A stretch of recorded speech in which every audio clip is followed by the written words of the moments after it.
Thank you for joining the Legal Observer training. It's hosted by TransRooted. Again, that Colorado nonprofit that helps benefit queer individuals in the state.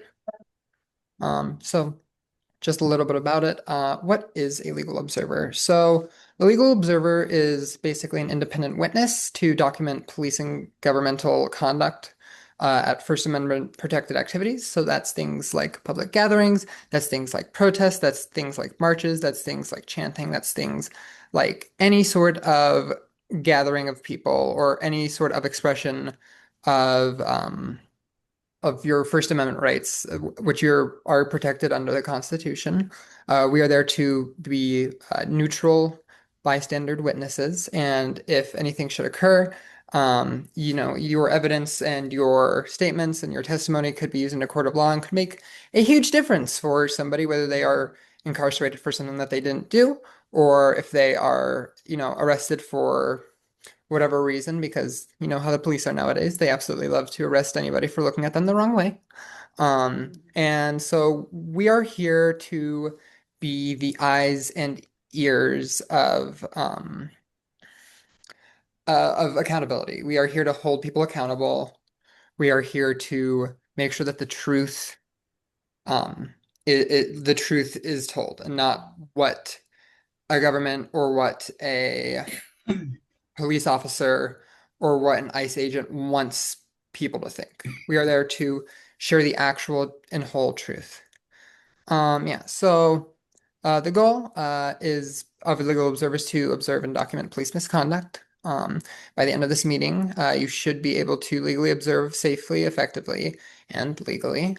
Something I do want to preface with is that we legal observers are not participants in demonstrations, and they don't advocate on site.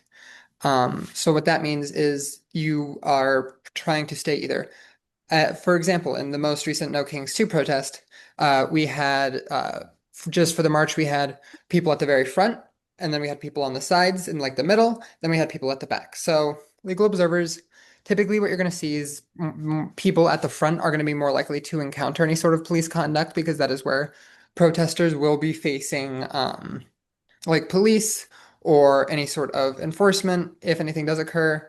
Um, yeah, so go to the next page. So just a few reasons to legal observe is that you give protesters confidence. You show them that there is somebody holding those police accountable. There are, people watching.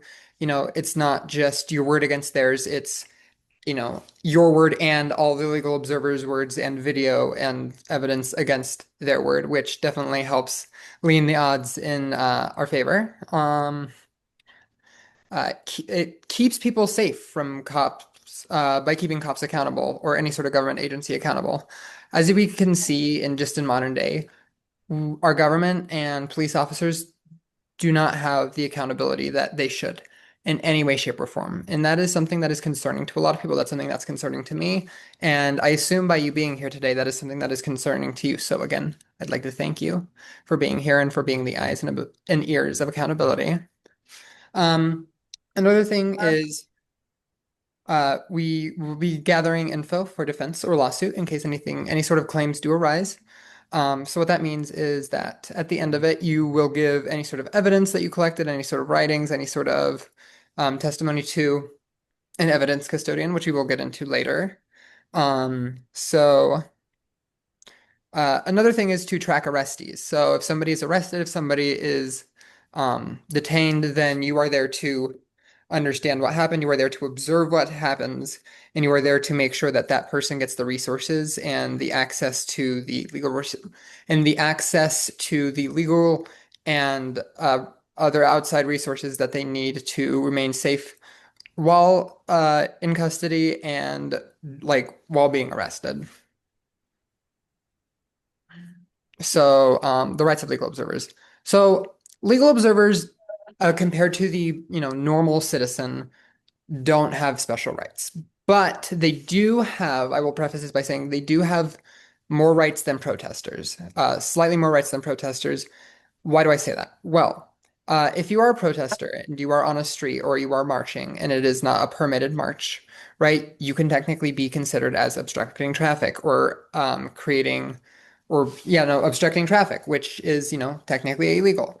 However, legal observers typically remain on sidewalks, they remain on publicly accessible spaces. So that means anywhere that a normal civilian could go, like just in general, so that's things like plazas, that's things like sidewalks, that's things like parks, that's things like outside of government buildings. Just, anywhere that if there wasn't everybody else around you, a normal person can and would be. So that's typically, again, everything I just stated. And police, while they aren't supposed to, as long as you are following and obeying all of the rules set forth, aren't supposed to arrest legal observers. However, as I will say, it does occasionally happen. I have not seen that happen in my entire time of being a legal observer, except for when people do not follow like the rules and the like policy set forth by legal observing. So what does that mean? That means staying on the sidewalk. That means trying not to get between police and protesters. That means being identifiable. That means maintaining an accurate report. That means being safe. That means being accountable and only saying and providing evidence that is true and factual to the best of your knowledge. Um, you know, and then another thing is that you will be documenting actions. But that also means that you do not argue. Again, we are not advocates. We are not on-site advocates. We are advocates for the truth, but we do not advocate on-site because that compromises our neutrality. And in this case, our neutrality is one of our most powerful weapons, because giving a testimony in a court of law, it looks a lot better when somebody is considered a impartial witness or or provides impartial documentations compared to a fellow protester. That's because, obviously, if your friend says that you didn't do something, but then somebody that doesn't know you says you did something, obviously the court is likely going to believe the random stranger because why would a random stranger just lie, but compared to your friend, where that friend has, a reason to lie because they are your friend. Um, and then at the end of the day, law is decided in courts and unfortunately not on the streets. So while, you might have rights and you might be doing everything legally, police are power hungry and they are still going to do what they want when they want it and how they want to do it.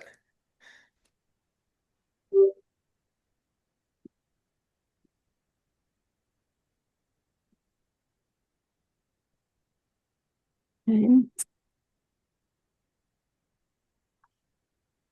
So, as we can see here, um, there's two examples here. So example one, obviously, which is the wrong approach. It shows people obviously making physical contact with an officer, which is not allowed. And you shouldn't even be close enough to that officer to try to be able to touch them. You always want to to remain at least 10 feet away from an officer. 10 to 20 feet is what I try to advise, just because, you're not so far away that it's like, looking at an officer's badge number isn't just like a frame in a blurry, still image. But you can still capture details. Um, and as you can see, this person is also aggravated. They are yelling.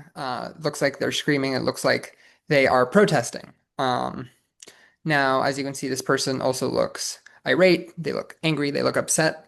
Another thing is that you want to try and maintain your composure. The thing is that this is, very high stress at like in the moments, like when you are around somebody and it is a high stress situation, everybody in that moment feels, high levels of cortisol like rushing through their veins, high levels of stress hormones. They're worried, they're nervous, they're scared. And that's understandable for you to feel the same because, that is a very sometimes scary thing to watch. But at the end of the day, you just do have to remember, keep your cool. As long as you are following the rules, you are not obstructing and you are not considered to be like doing anything illegal. So for all intents and purposes, you should be safe. Now, as we can see in the next example here, the better approach is this person is calm, compliant, they're keeping their distance from the officer or from the person they're taking a photo or video of. This person isn't talking, this person isn't arguing, this person isn't irate, this person seems calm and collected. So as I said before, you want to always try and stay within 10 to 20 feet. Uh, but try and maintain your distance when possible. I understand that's not always possible, and I understand that some of the video or photos that you will be taking, it is very hard to do from 10 to 20 feet away.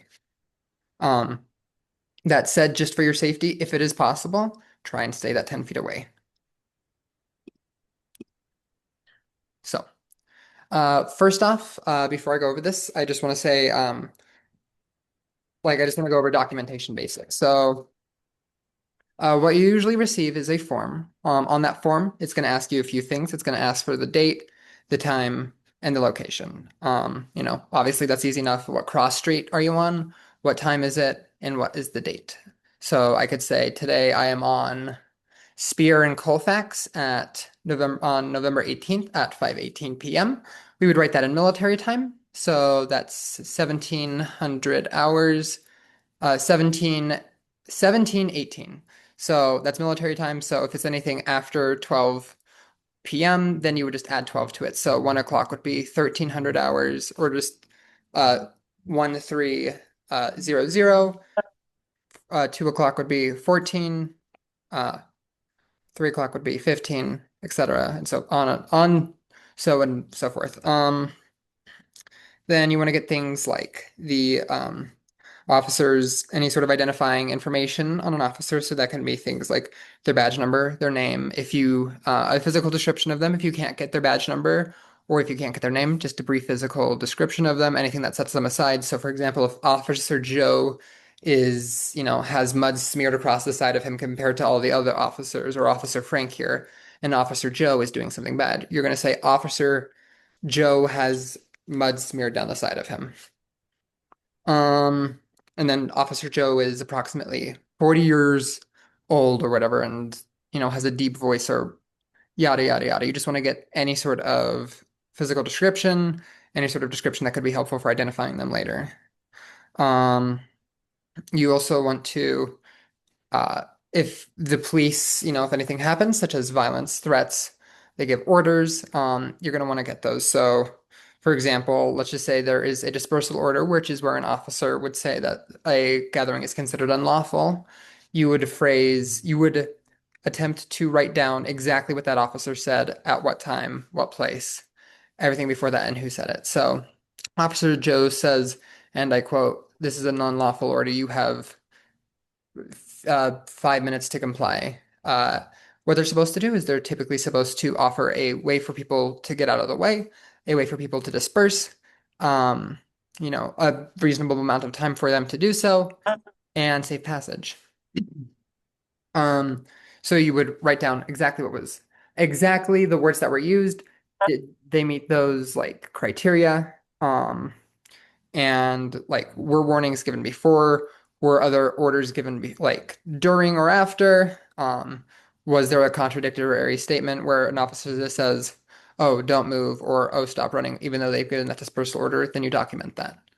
Um, what you're also going to try and get is you are going to want to try and get witness info. So that means anybody that is around and that witnessed the original action, or the original, or just, witnesses around that witnessed this event or this violence or any sort of police action. So you're going to want to try and get somebody's name, any sort of contact info they're willing to give it to you. I know some people aren't always willing to give, their number or, their name just because they do want to stay anonymous, and that is okay.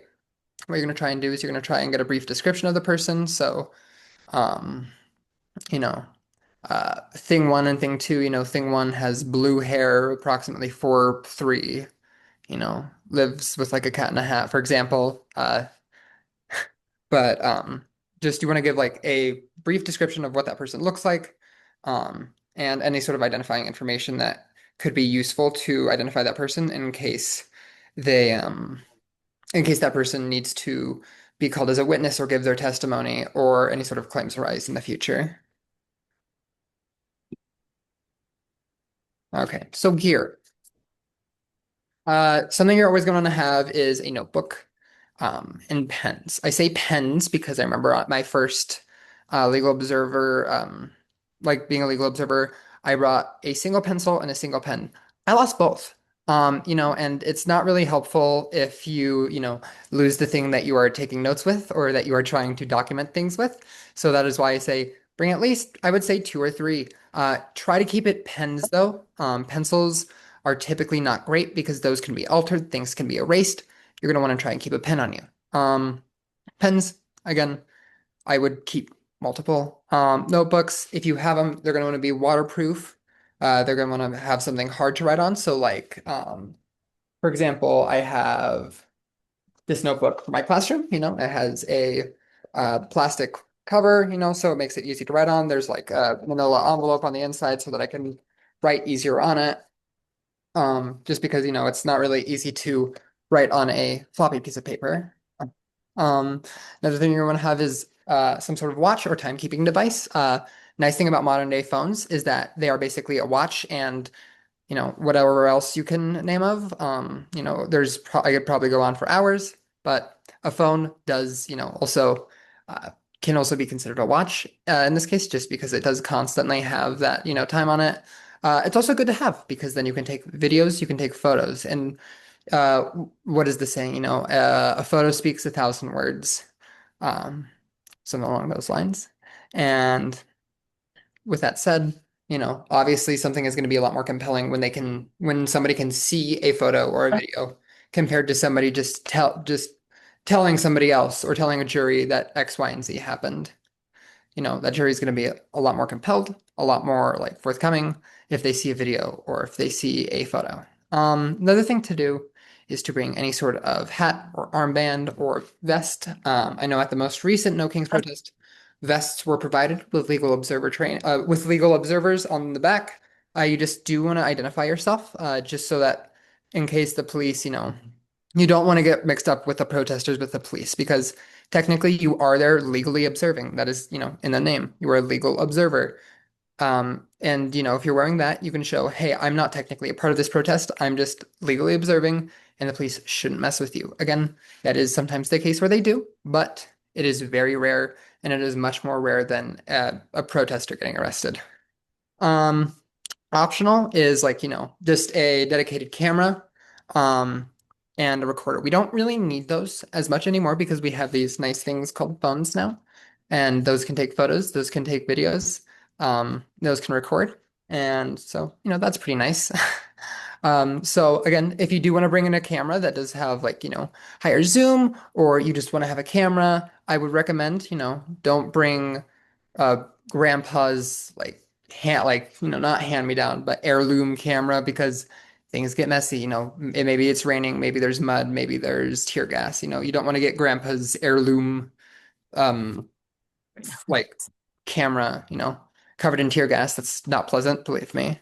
Um, Things you want to avoid, though, are weapons, any sort of drugs, and protester gear. You don't want to have anything that could be used against you in case you are arrested, because at the end of the day, these things do happen. Um, and then protester gear is not good to have because then obviously you look like a protester. You don't want to be a protester. You want to maintain that neutrality. You want to be able to maintain that, like, that separation between you and a protester. And by wearing that protester gear, you can be misidentified as a fellow protester when you are a legal observer and you are not technically actively protesting. Drugs, self-explanatory, people. I get it. You might want to light up a joint at home, in peace, but the police aren't exactly too keen on the idea of, you having your, crack pipe at at, a protest or anything that's, considered illegal or could be used against you in a court of law. Um, so just, keep those things at home if you can. So, along with anything, there are risks to being a legal observer. Um, you may be targeted more. That is something that a lot of, there are some police officers who don't want to be held accountable. Because they really like their, power tripping and, just that ultimate authority and being watched. and feeling like, oh, wow, I might get, in trouble for my misconduct. They might target you. I don't see it happen very frequently, but again, police are going to do what they want. And the unfortunate truth is sometimes they want to target legal observers. It doesn't happen, but it is a risk to be aware of. Um, More equipment is more risk. So obviously, you're going to have an easier time moving with, maybe 5 pounds of equipment compared to if you're like weighted with like a 50-pound hack sack. It's going to be a lot harder to be able to walk. It's going to be a lot more difficult to be able to get around easy. It's going to be a lot more difficult for when you have to reach for something in that backpack, such as a camera or a recording device or another pen, and you can't find it. You got to dig around for 20 minutes, while in the meantime, Officer Joe and Officer Frank might have already arrested, your dear protester friend. And dress professionally, like, I mean, you don't have to wear your tuxedo and, tie or, like ball gown ladies, but, just wear something that's reasonable, wear something that's neutral, is what I will say.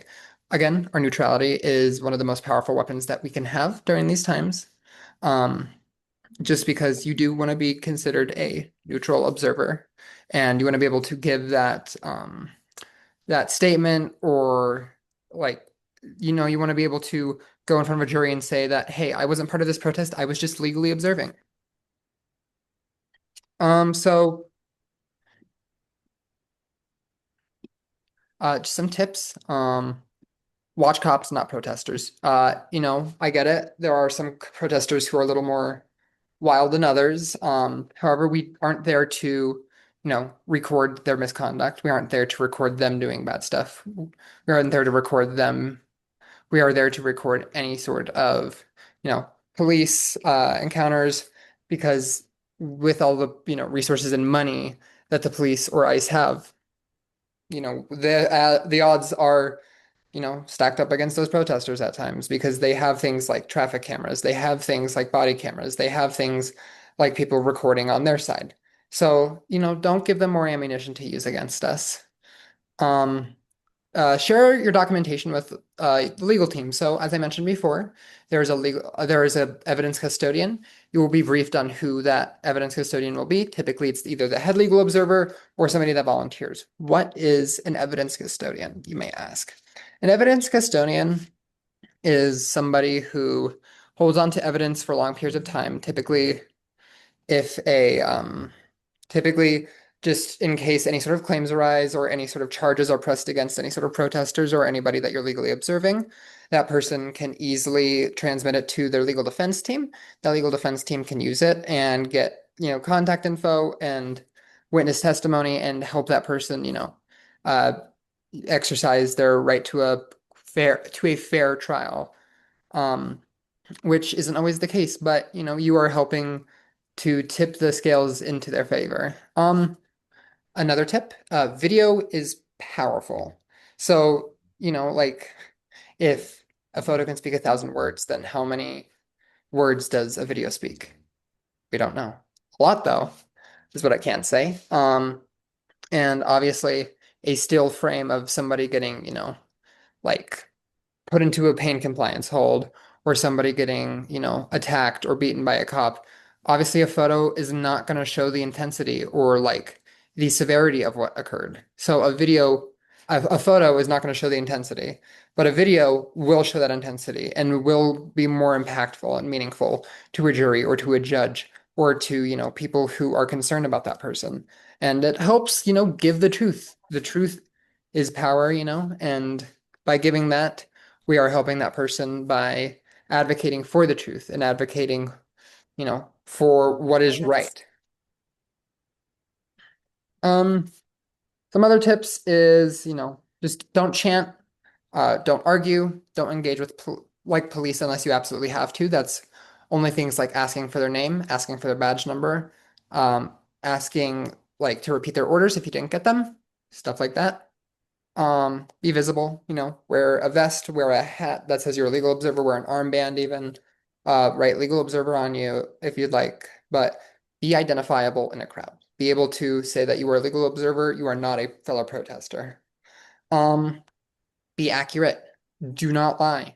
The one thing that can ruin a testimony is, somebody saying something that's either untrue, they weren't 100% sure of, or something that is damaging and, like just that is an incorrect statement or a false statement, because that can destroy, even if all of your other evidence is correct and truthful, just because of that one thing that you say, it might throw all that out because you've now lost like the like facade of you are being truthful. Maybe you are being truthful, but you misremember something. So unless you are 100% sure that something is the truth, do not say it, or and do not give documentation that is not truthful to the best of your knowledge. Safety, just maintain that distance between those officers and those protesters, and between those officers. Don't try and get between and break them up. That will probably get you an interference charge, which is, not good. Nobody wants to get arrested. Nobody wants to spend the night in jail. Um, and, like be, as they say, common sense isn't that common anymore. Just have common sense. Like don't shove a cop, don't like hit a cop, don't, get berate, don't get in their face, don't threaten them. Just be reasonable, but also realize that you have a right to remain silent in case you are feeling uncomfortable in front of a police officer. They are trying to question you. Accountability. Don't share things on social media. Again, the police already have so much that they can leverage. They have so much money. They have so many resources. Posting that on social media is not good for you. It's not good for the person you're trying to defend. And at the end of the day, it's not good for it's not, a professional look. And just at the end of the day or at the end of your legal observing, make sure to turn in all of your evidence to that designated evidence custodian. Um, Typically, that evidence custodian will be picked by the head legal observer. It will be the head legal observer, or if there is no head legal observer there, then you decide amongst yourselves, and at the end, you just turn in all of that evidence to those people. Um, Another thing, bring a spare phone battery. I also learned this in my very first time being a legal observer, is that your phone goes fast. Your phone battery goes all very fast when you're recording. So try to bring a power bank and a charging cable if you can. Even just an extra phone battery. I don't know if everybody here was alive during the Nokias, but just pop out like the phone battery and throw in a new one. It's not as easy anymore. You got to recharge them. Um, Try and make sure that your camera or phone is timestamped. Just makes it easier for everybody. Especially if it's like a timestamp that can't be altered. It just looks a lot better. Closed-toed shoes. It gets really cold. Sometimes it gets muddy. Sometimes you'll get wet. And nobody wants to have their toes stomped on. It's not pleasant, believe me. I'm sure you guys have experienced that as well. Um, Wear neutral clothing. I will say this again. You do want to maintain that neutrality. You do want to maintain that like facade of you are just another legal bystander. Because at the end of the day, that's what you are trying to be. Um, Bring water, there's nothing that'll ruin your day more than, a headache or being dehydrated and trying to walk 4 miles. That's no fun at all. Stay hydrated. Nobody wants you to pass out. Nobody wants you to get hurt. Stay hydrated. Bring a snack. It's always nice to have something to munch on when you're getting hungry throughout the day because sometimes these can go for a bit and you do want to be there for that. You don't want to have to run across the street to the hot dog stand. Meanwhile, like 30 people are getting arrested. Doesn't look great. Um, if it's, if there's going to be a lot of sun, bring sunscreen. Nobody wants skin cancer. you know, horrible thing. And nobody wants to get sunburned or sun poisoning. An N95 mask can be useful. Sometimes there will be, tear gas, and regardless or not if you are legally observing, that still affects you because we are all at the end of the day human. We all bleed the same blood. We all bleed the same color blood, so try and bring that if you can. Bring shatter resistant goggles. Another thing is that tear gas makes you cry and it aggravates all of your salivary glands and it makes you cry, makes your eyes puff up, and it just stings if it gets in your eyes. Um, if you have a radio or radio is provided to you, try to keep that on you just to stay in contact with your other legal observers. It's always beneficial to be able to radio hey, thing one, where are you? Thing two, over. It's easier than yelling. It's easier than yelling across a bunch of crowds trying to chant. Um, Another thing is contact sheets. So typically those will be provided by somebody who's the head legal observer. That's just your other legal observers. How are you going to get in contact with them? Like, where are you going to meet if you get disconnected or if communications fail? Who do you call in what order? How do you transmit that information, that evidence, et cetera, et cetera. So, um, something that I also like to do is have keywords or check-ins every 30 minutes. So if you're texting, for example, during No Kings, we use Signal. If you don't have Signal, that's fine. You can just shoot a text to somebody with it and they'll try to get that communicated. Every 30 minutes or upon incident is typically a good rule of thumb.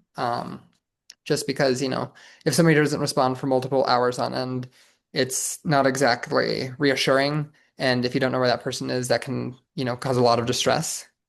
Um, and if you are texting, try and use key escalation words like In movement. other ways, it's a You way would of turning the money back, but say things like, movement would mean that police are repositioning or adjusting themselves or making a new line of formation.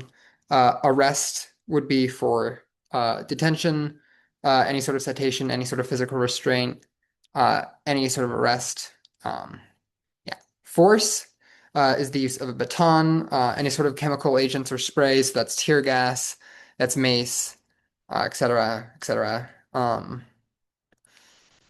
Projectiles, rubber bullets, anything like that. If somebody's tackled, if somebody's hit, if somebody's, tripped, if somebody's beat, any sort of physical confrontation or physical force exerted by a police officer, that's when force should be used. Order is in the next one. Orders, anything like a police is giving you like an order to distribute, or is giving like a declaration like or is ordering that you do a certain action, such as like clear the streets or like move out of the way. That is considered an order. Try and record the exact words and plus the time those words were said, by who, when, and how they were said. Um, Injury is if anybody's harmed. That includes a protester. That also includes police officers. Um, I will say if it is between like if it is harm caused between two protesters, don't use that. But if it is any sort of thing that is because of a conflict between a police officer or between a police officer and a protester, or between a police officer and a police officer, then you will record it. But you're not going to do it just because the protesters are being injured by each other. Again, we're not there to record their misconduct. We're there to record the government's and the police's. Um, so next we are going to talk about video and photo. So, record continuously if you can. Try not to cut off your recording in the middle of it, just because that can look like that you might have clipped it or that it might have been edited, which isn't good. Don't get between like an officer and a protester who are, going at it with each other. It's not safe and it's not good, and you can be charged um, with interfering. Um, Narrate quietly, so I could be like the time is 15:32, officer badge 456, using tear gas on crowd. Um, Now if you name the file, if you don't know how to do that, that's fine. Just text it over to the person who's the evidence custodian. If you do know how to name a file, uh, it would be something like, for example, no kings. I would do NK2 underscore, then your initials underscore what happened, just a brief description underscore, and then the time. Um, Again, don't post anything on social media. It's just a given. It's not good for you. It's not good for them. It's not good for anybody in that situation except the police. When you make notes, only use pen because you don't want, a police officer or somebody who's angry to erase any sort of evidence that you might have taken down. If you make a mistake with a pen, draw a line through it and initial it.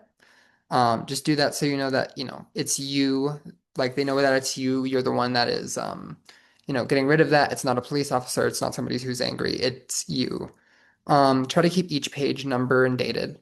It's just, really, I very much appreciate that as somebody who's been an evidence custodian before, um, just because it makes it so much easier to go through. Oh, this is page X, Y, and Z compared to, oh yeah, that one page from that one time. It is so much easier, and we appreciate you if you did that. Um, and, at the end of the day, just turn in all of your notes, turn in all of your evidence, turn in all of your video into that evidence custodian. Um, so in case of an arrest, what you're going to do is you're going to note the time and the location of the arrest.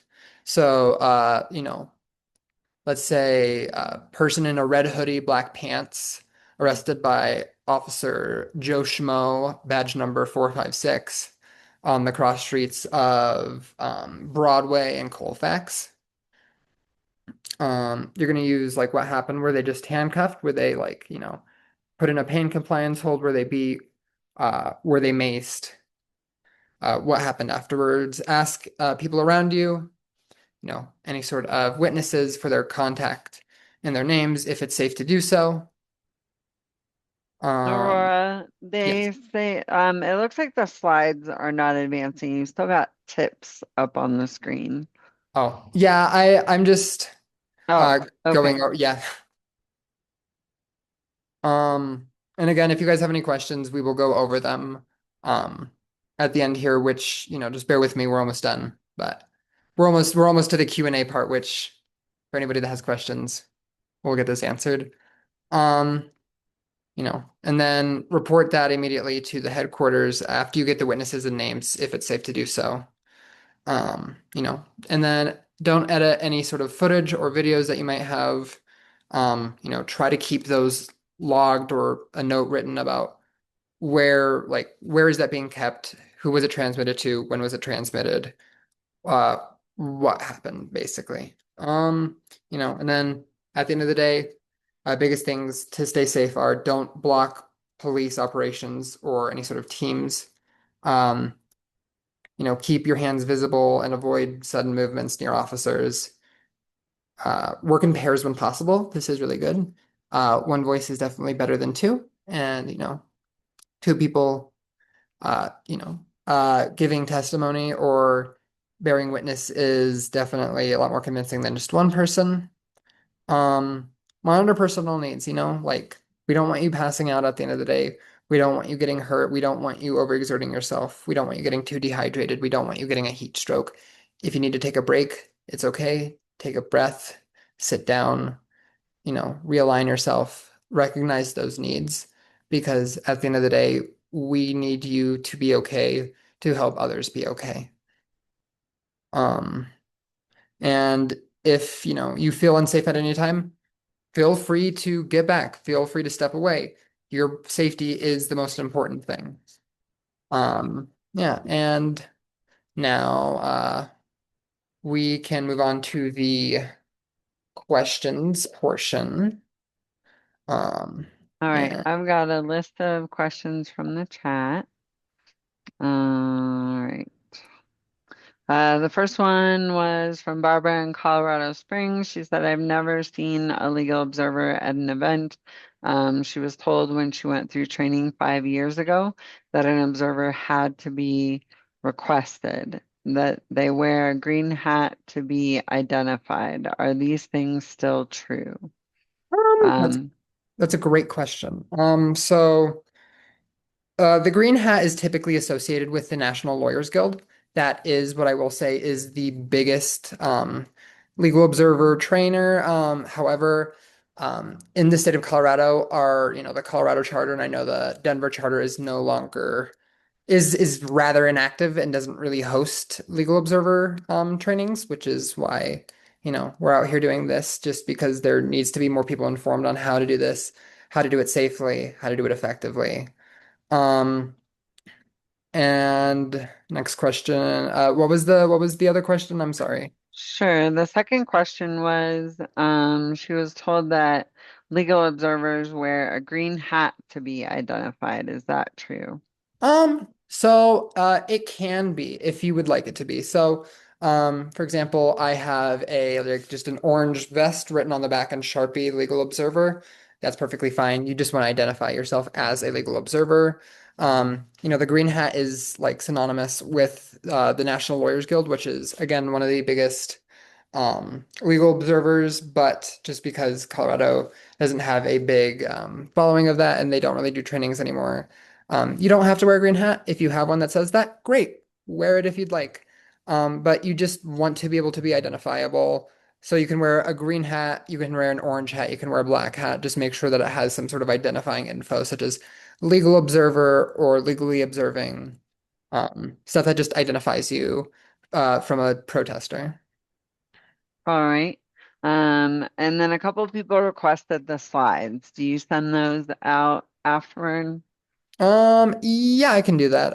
If anybody wants to, how would how can I easily get their email? Do you want to I get it from them, can, Tiffany? yeah, I have emails from people who registered on Mobilize, and then you should have them for people that use your form. So we'll just combine those lists, and then you can send everybody their certificate and the slides. Yeah, I can do that. Yeah, so I'll send you guys the slides and then I can also add some notes if that's helpful for everybody. I'll also include like a briefing packet for No Kings 2, which just showed, just basic information and good to know. And if you want to read over that too, that can be really helpful. All right. And someone said, in the case of tear gas or someone being injured, are observers still protected as credible if they help an injured person, or does that lump an observer in as a fellow protester?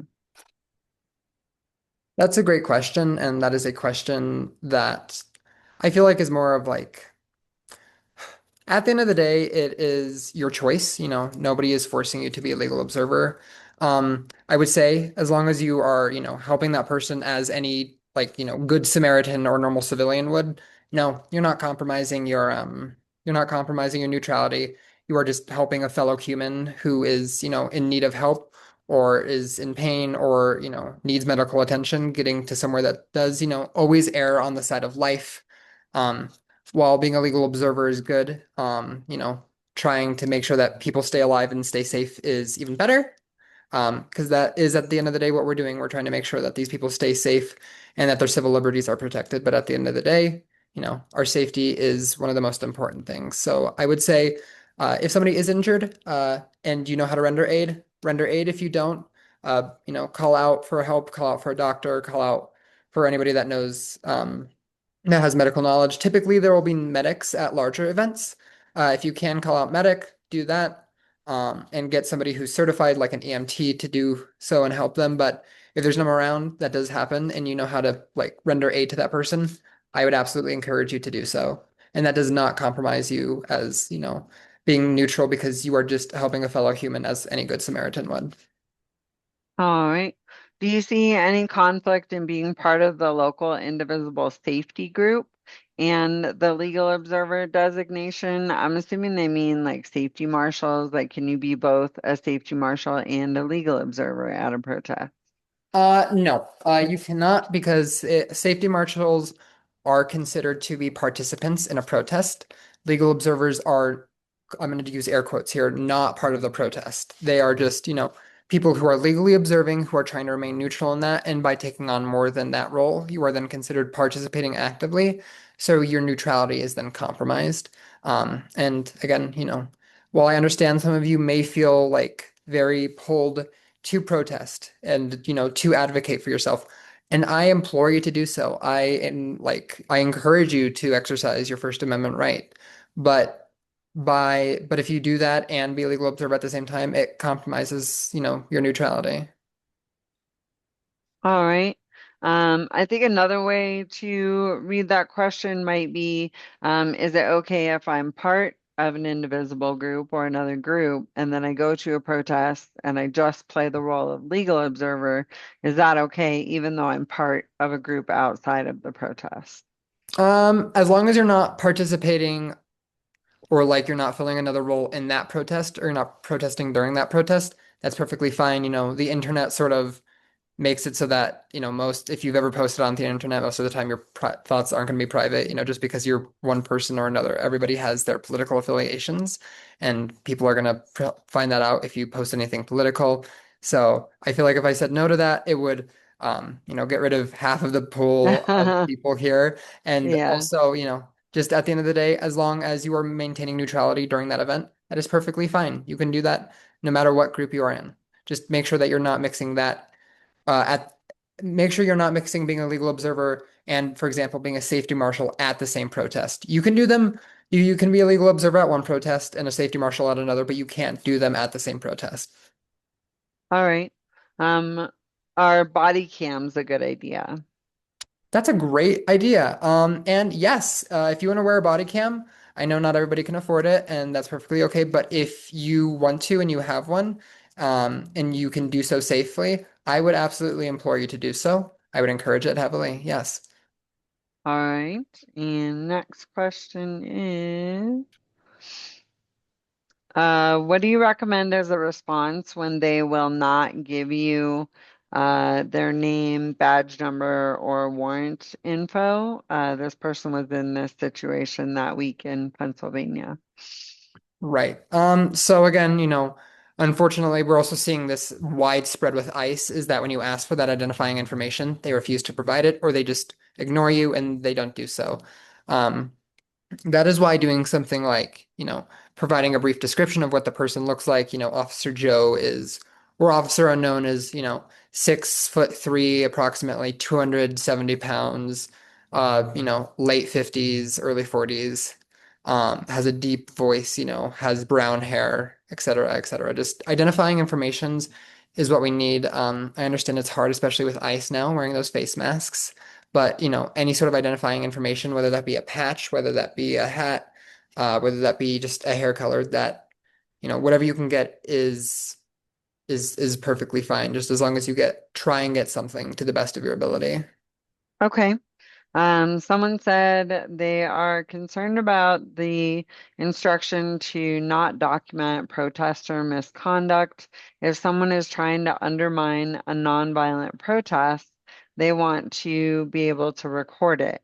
As a marshal, they find it hard to look at their phone, such as text or signal, when I'm paying attention to the event. So these are two different questions. So let's start with the first one. If someone is trying to undermine a nonviolent protest by being violent, this person wants to be able to record it. What would you say to that? Well, at the end of the day, like, you know, I can't control what you do. I would just encourage you not to do so.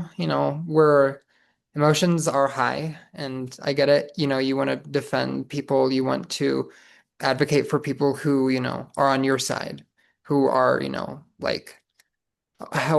are, advocating for things that you believe in. But if you start to document that like one interaction between somebody that may disagree with somebody else, but then not another, again, you compromise that neutrality. And that neutrality is, something that is the biggest weapon in our arsenal. And by compromising that, you are, compromising being able to say that you are impartial to that. So I would encourage you not to, but at the end of the day, you got free will. But I would just say that try to remain impartial, and if you can't, then you can, I guess. All right. They said as a marshal, I find it very hard to look at my phone, such as text or signal, when I'm paying attention to the event. Other than a radio, are there other ways to get emergency alerts quickly to observers who aren't watching their phone? Um, I would say you can try calling. You can try I know there's some like apps that have like a like built-in walkie-talkie. You can try using that. At the end of the day, uh, sometimes you are going to be hyper focused on a very specific situation. I remember at the most recent No Kings protest, there was a situation occurring on the Capitol steps, and I had to go observe that for a bit, which made me slightly late, and I couldn't communicate to anybody at that time because I was writing down and recording information about where I was. And while that is, unfortunate and that can be concerning, sometimes that is just part of the job. That is why radios are a great idea. If you have any that you can use, if you have like multiples that you can bring and you feel comfortable sharing, I implore you to do so. We would appreciate any sort of contributions that you can bring. Um, but as to, is there any easier way to communicate other than radios? Um, I don't, I'm unsure. I'm open to ideas, but at this time I can't think of anything off the top of my head. I feel like radios are probably the best bet to go off of right now. You can always try phone call. Sometimes people pick up, sometimes they don't. Yeah. Okay. And the next one, you spoke about giving protesters confidence, which requires that you are recognizable as an observer, and also about being identifiable. Someone else mentioned the green hats. Is there a standard way to identify yourself as an observer? Can you purchase these hats or armbands for this, or do you have to make your own? Um, I mean, I'm sure you can like, look them up and like find some. For example, I made my own. I just got a high visibility vest and I just wrote legal observer on it. That's perfectly fine. If you have a hat and you write legal observer on it, that's perfectly fine. If you can find one online that you can just purchase that has legal observer on it, that is also fine. You do with what you have. I know there are a lot of people on fixed incomes and sometimes it's not easy to like, blow like 40, $50 on like a coat or on a hat. But if you have like just a high visibility vest that you don't mind giving up, or even just putting some duct tape on the back and writing legal observer on it, that's perfectly fine too. You just want to be able to identify yourself as a legal observer in some way, one way or another. So that can be, a high visibility vest with legal observer on the back, and that can just be a normal white jacket with it on the back. That can be a hat with it written on there. That can be a pre-bought one. So just as long as there's something discerning you from protesters and as a legal observer, that's perfectly fine. All right. What do you recommend to lessen the effects of mace? Good question. So uh again, any sort of N95 mask, any sort of gas mask, and at the end of the day, something that is cheap and a very good deterrent to it, is shatterproof goggles. Make sure that they have like a airtight seal on them because mace is an aerosolized gas, or is an aerosolized powder or gas, and that is what gets you when it gets into your eyes. You start weeping. They like it's hard. It feels like your eyes are on fire. So shatterproof goggles or any sort of goggles or glasses that have an airtight seal are great. Gas masks or N95 masks can help limit or remove that exposure to it. So I'd recommend that for anybody, even just a respirator with like an airtight like goggle seal is a perfect thing. It's cheap, it's effective. Other things you can do is, a lot of people say wash it out with milk. If you want to get milk all over your eyes, like you do you. But the best way I found is just any sort of water source, whether that being a drinking fountain, whether that being a hose. Just flush your eyes, flush your mouth. For as long as you can do so, or until it starts to feel better. That is the most effective way to do so. Try not to like use the same water that you are like flushing your eyes into because there's going to be that powder in there. So like a running source of water, just irrigating your eyes, irrigating your like mouth, irrigating your face, is a great way to do it. Try not to touch your eyes, try not to touch your nose, try not to touch your mouth if you've had any tear gas deployed on you or any mace deployed on you because that's going to contaminate you even further. Um, and I can say with confidence there is nothing more painful than like feeling like, oh yeah, I finally got all this off, than like rubbing your eyes and being like, oh, I just maced myself with my fingers. That is definitely not enjoyable. So make sure to wash your hands, maintain good hygiene. And those airtight goggles are what I will say is the cheapest and most effective I found, but also try and get an N95 or even just a wet rag over your mouth can make a huge difference. I know something that we recommend to people in our How to Protest Safely workshop is to carry a bandana soaked in vinegar in a Ziploc bag in your backpack and put that over your nose and mouth if you're exposed to tear gas. that's also a great option as well. Just anything that just and at the end of the day, even if you don't have water, even if you don't have vinegar, any sort of barrier to put between you and that like gas or any barrier that you can put between you and that powder is better than nothing. Anything that Yeah. you can do is better than nothing. Okay. Do you ask the arrestee to identify themselves?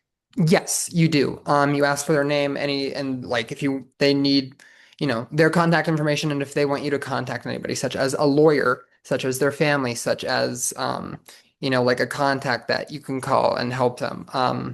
You just want to get that information. You also want to, if you can, get from the officer where are they being transported, what charges are being, like, brought against them.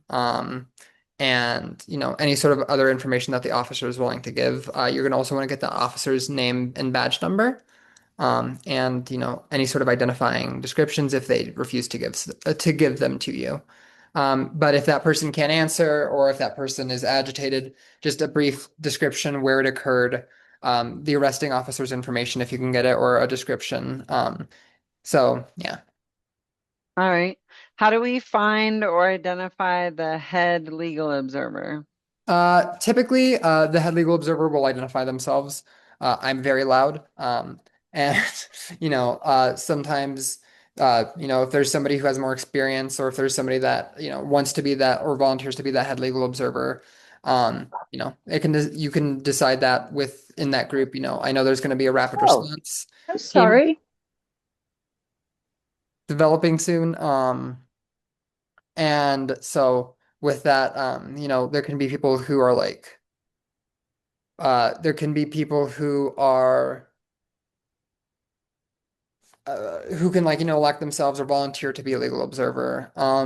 So those people can be the legal observers. But I would implore people who have had more experience to, let those who have had, sorry, I implore those who have had less experience to allow those with more experience to be able to be that head legal observer just because they know what they're doing, they know what's going on. Um, and that could be you one day. So just, keep an open mind and just teamwork makes the dream work, people. Just have faith in one another and communication is key. Talk to people if there's a concern, if there's, feedback, if there's questions, don't be afraid to ask. Knowledge is power. Is it typical that a team of legal observers for a protest will meet up together ahead of the protest so they know who the lead legal observer is, or are there times when legal observers just show up individually and kind of do things on their own? That's a great question. Typically what will happen is you'll have like a gathering place. You'll be able to, like, do a team huddle. You'll be able to discuss what's going on, who's, going to be the designated evidence custodian, who's going to be the designated head legal observer, and just create a game plan for who's going to be positioned where, how are you going to communicate effectively. But that's not always the case. I would implore you that if you are on like a rapid response team, that might not, people are going to arrive at different times. Just try to keep open lines of communication. I understand that that can be hard at times. Call or text is a great way to do so. Um, yeah, but just be sure to communicate with them and try and figure that out as soon as possible and as easily as possible. But I understand that it's not always, you know, possible to meet beforehand. All right. Someone said, I live in rural Colorado where the biggest protest we've had was 500 people. At what point in population is a legal observer a role that should be filled? Any protest, any gathering of people, any gathering where there could be a police president presence is where there should be a legal observer. Because I mean, regardless if it's 5 people, regardless if it's 5 million people, there could be an arrest, and there is a risk of, people not liking what they're hearing and people getting arrested because they're exercising their First Amendment right. Um, so I'd say regardless of population, it is always good to have a legal observer at any sort of protest for any reason. All right. Someone asked, can an observer wear a mask? But I think you already answered that talking about the tear gas. Yes, a legal observer can wear a mask. Just make sure that it's like you identify yourself to your other legal observers, like, hey, my name is so and so. It doesn't even have to be your real name, it just has to be a name that you can be identified by. If need be, even just initials, like I'd be AC or AJC, is perfectly fine. But just, try and keep that open communication. That's not always easy with a respirator or a gas mask on. But yeah. All right. If someone is not part of a team of legal observers, but they're showing up as an individual, how should they determine where to go? Um, Ooh, that's a good question. So what I recommend is if it's a march, try to stay towards the front of the march or like areas that you assume will be problematic. So the front of the march is likely we're going to encounter police first, just because, protesters are coming head to head with, like intersections, and that is the most likely place for police to be. If it's just a standing protest, there's no march, then, near roadsides or near where police might be, places where people are saying, like, oh, I saw police over here. You do have to be very like resilient and very observant to what's going on around you. Situational awareness is key, especially in being a legal observer. Um, that said, sometimes it can be hard to figure out where to be. Sometimes, you don't know your place. Um, and just doing your best to figure out where is the most effective way. A place with a vantage point is also really good because then you can see if there is any sort of police activity. Um, but if that's not possible, then just wandering around is a great idea. But maintaining like courses of where you're going, making sure not to like go to the same place like 5 different times while you haven't like gone to the other side ever.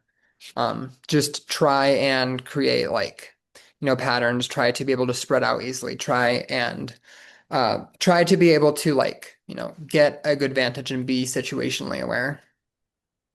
All right. To be considered a credible legal observer or witness, would you advise keeping a low profile on social media and at other protest events where you're not functioning as a legal observer? In other words, would being an active protester at other events compromise your credibility as a legal observer? I would say it doesn't there's not absolute compromise. It might not look as good as if you had never gone to a protest ever and you were like saying and you were giving testimony, but I assume if all of us are here, all of us have been to at least one protest, and that's perfectly fine. Like just because you've gone to a protest or just because you protest a lot doesn't mean that you can't make a good legal observer. A legal observer is just somebody who in during that protest is considered, like unbiased or is considered nonpartisan, um, in that or is considered like a neutral third party. So I would advise, yeah, keeping low profiles on social media. I think that's just a good idea for anybody.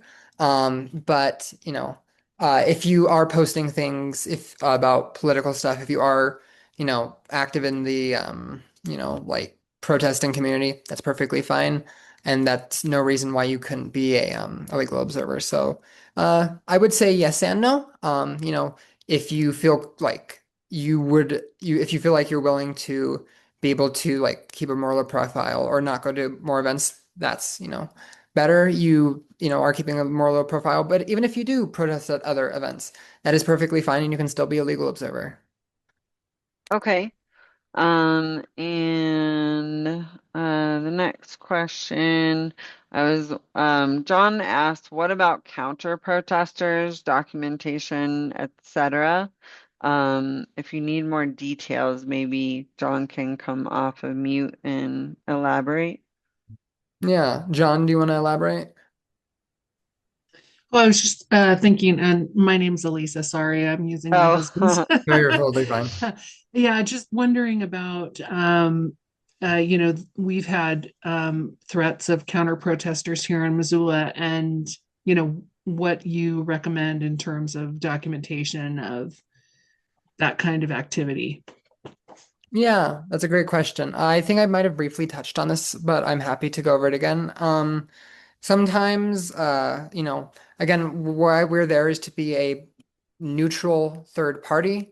So, if you're recording, one side of a protest or one like side of misconduct, but not your own side, or vice versa, then you're not technically being neutral. You're obviously picking a side, and it's the side that you're on.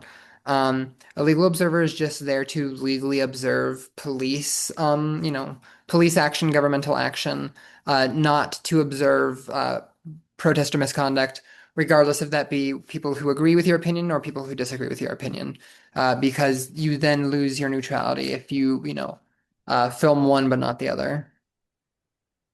Okay. And someone with the name iPhone said, what if you are a journalist by career? I'm not sure if they mean, does that prevent you from being a legal observer, or do you have the same legal protections as a journalist? Maybe answer both questions. Right. Like I said before, legal observers are just, civilians. Well, I mean, are just civilians who are legally observing and legally documenting, police action and misconduct. If you're a photographer, have at it. We'd love to have you on, great photos, get my good side at the very least. With that said, that's perfectly fine. Again, I would just refrain from posting anything to social media, sharing it beyond the evidence custodian or the head legal observer. Just, use common sense, is what I will say to that.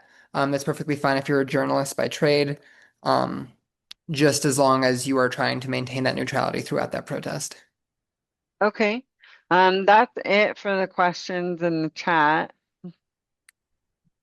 Okay, well, okay, to wrap up, I just want to thank you all for being here.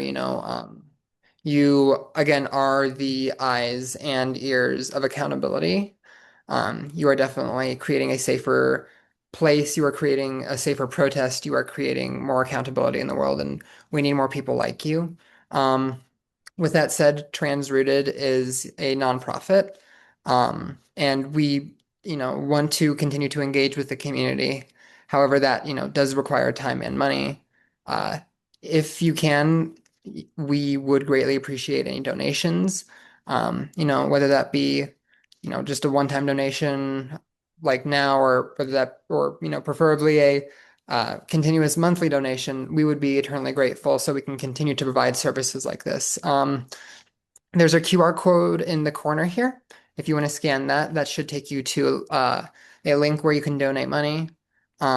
There's also, if you want to explore more of our mission, you can go to transrooted.org. That's TransRooted.org. Scroll down and hit the donate button. Any sort of donations that you can give, whether that be big or small, is greatly appreciated, and it will help us provide more services and more workshops to people like you, people who are, creating accountability, people who want the truth to be told. And I appreciate you all for being here.